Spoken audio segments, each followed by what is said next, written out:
सलाम, नमस्ते, सत श्री अकाल। मैं हूं रजा और आप देख रहे हैं रजाग्राफी।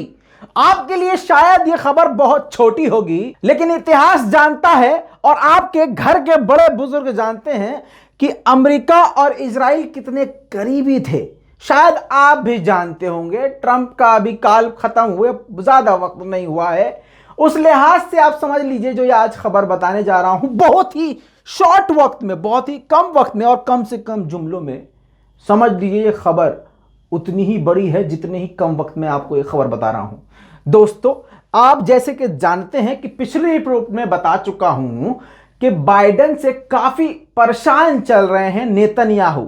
जी हां, नेतन्याहू को अभी तक बाइडेन ने फोन तक नहीं किया है और बाइडेन प्रशासन नेतन्याहू के बड़े से बड़े अधिकारियों को अभी मिलने का वक्त भी नहीं दे रहा है। वो अपनी फाइलें लिए मूसाद के कमांडर, चाहे नेतन्याहू के प्रवक्ता यानी राइट हैंड, जी हां, उन दोनों को भी अमेरिका ने यानी बाइडेन ने अभी अमेरिका में घुसने की भी इजाजत नहीं दी है।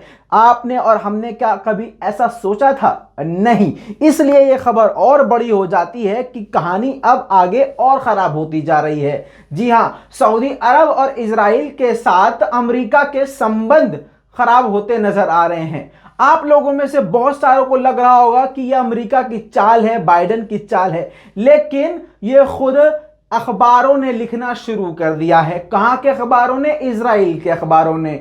मजे की बात यह है कि उसमें तथ्य यह है कि बाइडेन का नेतन्याहू से नाराज होना सिर्फ नेतन्याहू को ही परेशान कर रहा है और किसी को नहीं, क्योंकि नेतन्याहू से खुद इजराइल की जनता ही काफी ज्यादा परेशान है।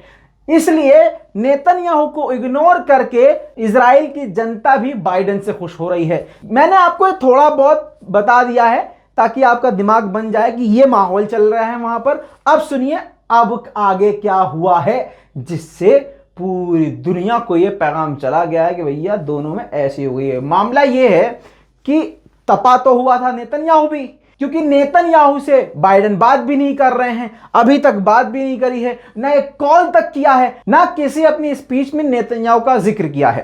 तो दोस्तों, नेतन्याहू ने बौखला के क्या किया, कई सारे देशों के हवाई जहाजों का अपने इजराइल में तेल अवीव में उतरने से मना कर दिया और कोरोना का बहाना बना के अमेरिकी विमानों पर भी प्रतिबंध लगा दिया कि अमेरिका का कोई भी जहाज तेल अवीव में नहीं उतरेगा। नेतन्याहू बाइडेन के सामने चौड़ा हो रहे थे कि हम ऐसा करके कहीं ना कहीं अपने आप को बाइडेन के बराबर कर पाएंगे, लेकिन मामला उल्टा हो गया। बाइडेन ने खुली चेतावनी इजराइल को दे दी इस बात पर, कहा कि अगर अमेरिका के किसी भी जहाज को तेल अवीव पर उतरने से अगर इजराइल ने रोका तो यह बात इजराइल अच्छी तरह से जान ले कि इजराइल का एक भी विमान, चाहे वो प्राइवेट विमान हो, चाहे वो सामान ले जाने ढोने वाला विमान हो, चाहे वो यात्री विमान हो,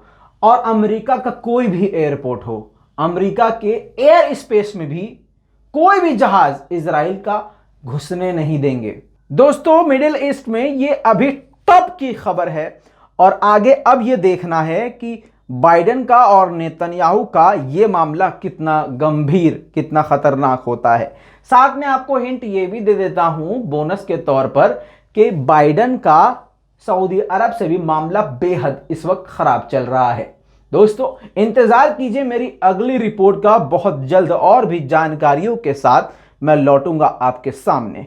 लाल बटन को दबा के भैया चैनल को सब्सक्राइब जरूर कर लीजिएगा और ये इंस्टाग्राम है, इस पे भी जरूर फॉलो कर लीजिएगा हमको। और नीचे डिस्क्रिप्शन में एक और चैनल का लिंक है, बहुत खास यूट्यूब चैनल है, वो भी आपके इस छोटे भाई का है, उसको भी सब्सक्राइब करके सवाब दारेन हासिल करें। मैं हूं रजा, आप देख रहे थे रजाग्राफी। जय हिंद।